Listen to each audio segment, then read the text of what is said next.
So let's dive into a few headlines that I really wanted to get into.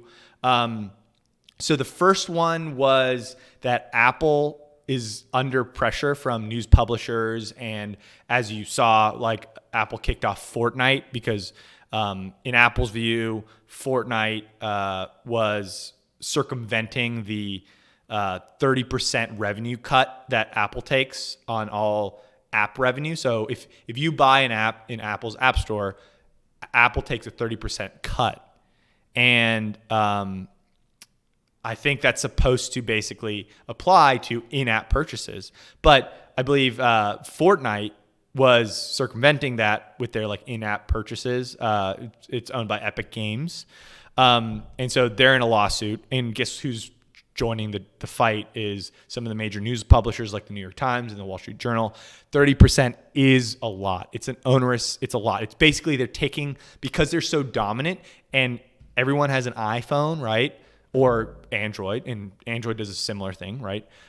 They take a toll, but a 30% toll tax is a lot. So that's that. But for reference, to help you out, I'm going to read my quick take from this morning's newsletter about Apple.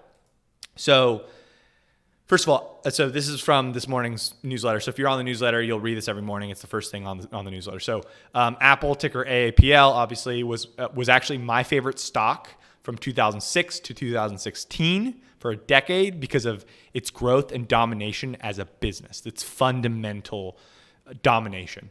But it's now doubled from $1 trillion to $2 trillion in value since the start of COVID. And that's solely from, if I'm looking at the data, it's solely from multiple expansion. It's not from fundamental growth. This Apple is a prime example of how the printed money in this artificial market and this like wonky market we're in, all that money is hiding into quality big tech and any semblance of growth. Do I believe it's a bad stock to own at like 22 times forward EBITDA? No, and I'd rather own Apple than call it Home Depot or at 18 times forward EBITDA or Costco at 20 times forward EBITDA because they're worse. They are just flat out worse businesses, right? Costco and Home Depot. And Costco and Home Depot specifically has risks out there if like the stimulus or the unemployment benefits kind of go away. Apple, I'd rather have Apple for sure. But for comparison, Amazon and Microsoft, and you don't have to be a Roic member to know that I love those stocks. They have a similar valuation or lower forward EBITDA valuation with much higher growth. Okay? Much higher growth. So, like, why would I buy Apple when I can buy Amazon, Microsoft? The only reason is because of loyalty, but we try to stay objective here, right? We are analytical people. Another thing is, another piece of information I would add to that from this morning is that Apple being under pressure for charging exorbitant kind of toll road costs on its app store.